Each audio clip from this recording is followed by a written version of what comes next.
अस्सलाम वालेकुम मेरे प्यारे पाकिस्तानियों, अक्ल वाले हजरात, इस वीडियो को आखिर तक देखें। आप भी ये सुनकर हक्के बक्के रह जाएंगे। इसराइल जो है वो पाकिस्तान पर तकरीबन 45 से 50 साल पहले ही हमला करने का प्लान बना रहा था।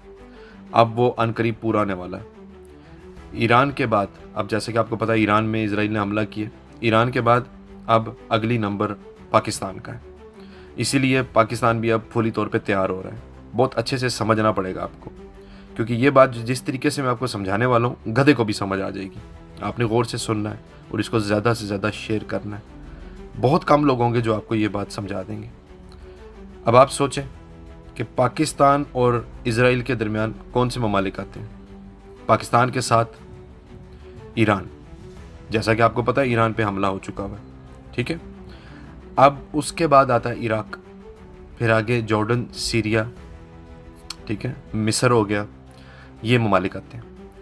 अब सुने, अमेरिका ने मिलकर इजराइल के साथ ही जॉर्डन, इतने अरसे में सीरिया, इराक, ये तीन ऐसे ममालिक हैं जिस पे अमेरिकन हुकूमत अपनी हुकूमत करती है, यानी कि उनकी एयर बेसिस हैं काफ़ी सालों से। वो कैसे लिए उन्होंने एयर बेसिस आपको बहुत अच्छे से पता है। इराक का बेड़ा गर्क करके, अपनी 2 नंबर गवर्नमेंट वहाँ पे डाल के, रिजीमे चेंज वगैरह कर ये सारा कुछ करके, हमले करके, सब कुछ करके, ठीक है, सैंक्शंस लगा कर अमेरिका ने अपना अड्डा बनाया, सही है। इसराइल ने अपना अड्डा बनाया, चाहे वो इराक हो, चाहे वो सीरिया हो, चाहे वो जॉर्डन हो, ठीक है। जॉर्डन का तो आपको बहुत अच्छे से पता है, जॉर्डन तो हाइट टट्टू इसराइल का। फिर उसके बाद आप देख लें वही इराक वाली बात, इराक में भी अमेरिकन बेसिस हैं, इसराइल की बेसिस हैं, और उसी की वजह से आज वो ईरान पे हमला कर रहे हैं। अब इनका प्लान है अमेरिका और इसराइल मिलकर ईरान को लंगड़ा करेंगे, लूला करेंगे, इसकी जड़ें उखाड़ेंगे, इसमें अपनी गवर्नमेंट के टट्टू डालेंगे ईरान के अंदर। चूँकि ईरान जो है वो तगड़ा जवाब देता है, ईरान नीचे लगने वालों में से नहीं है, तो इस पर अब ईरान की जो बेसिस हैं उस पर हमला करना शुरू कर दिया। रुख किस तरफ है समझें आप, कि एक तरफ से जंगें शुरू हुई हैं, आगे बढ़ें, ठीक है, मिस्र, जॉर्डन, फिर उसके बाद आप देख लें इराक, फिर थोड़ा सा और आगे आ जाए ईरान, और ये रहा आपका पाकिस्तान। यहाँ तक पहुँचने के लिए ना, पाकिस्तान तक पहुँचने के लिए इन कंजरों ने बहुत डेकेड्स पुरानी एक प्लानिंग की हुई थी, क्योंकि पाकिस्तान एक एटमी असासा रखने वाला मुल्क है, कोई खाला जी का बेड़ा नहीं। तो पाकिस्तान के बिल्कुल बॉर्डर पे करीब आना बहुत ज़रूरी था। अफ़गानिस्तान पे इन्होंने ये चक्कर करने की थी, नहीं कर सके, क्योंकि प्योर अफ़गानियों ने इनको टिकने नहीं दिया, नहीं टिकने दिया, हार नहीं मानी, सही है। ये पाकिस्तान के इर्द गिर्द ही हो रहा है। दूसरी तरफ एक तरफ चाइना है, अमेरिका सोच भी नहीं सकता चाइना की तरफ ये कुछ करने का। पीछे क्या रह गया? इंडिया। इंडिया वाली साइड से भी हरकत करके देख ली, मज़ा चख लिया। अब बाकी एक ही जगह कौन सी रहेगी? ईरान। आई होप कि आपको मेरी बात समझ आ गई हो।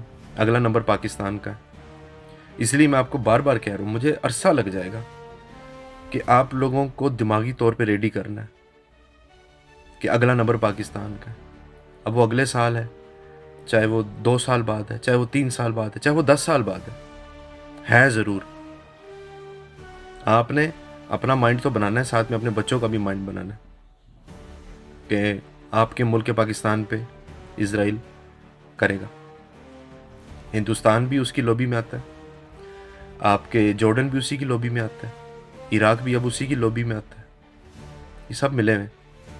ईरान है जो रेजिस्ट करता है। अब ये ईरान के ऊपर बिल्कुल इराक वाला काम करने वाले हैं आपके सामने। समझिए मेरी बात को, अब आप समझिए। बहुत सारी ये चीज़ जो आप समझ जाएंगे ना, आपको सारी स्टोरी, सारी पिक्चर खोल के सामने आपके आ जाएगी, आपको एक एक चीज़ समझ आ जाएगी, और फिर आपको पता चलेगी आपकी पाक आर्मी की वैल्यू क्या है।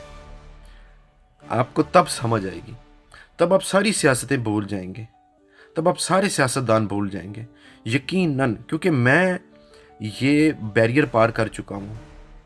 आप भी ये बैरियर पार करें, अपनी सोच को तवील करें, वसी करें, आपको सब समझ आ जाएगा, सब इंटेलिजेंस अंदर की समझ आ जाएगी कि पाकिस्तान के ऊपर हमला करने के लिए इन यहूदियों ने और यहूदी लॉबी ने बहुत बहुत साल अपनी बड़ी मेहनत की है। आपके सामने कोई बंदा मेरी इस बात को झुटला सकता है तो ज़रूर कमेंट सेक्शन में अपनी बेवकूफ़ाना कमेंट का इजहार ज़रूर कीजिएगा। जज़ाकल्लाह खैर।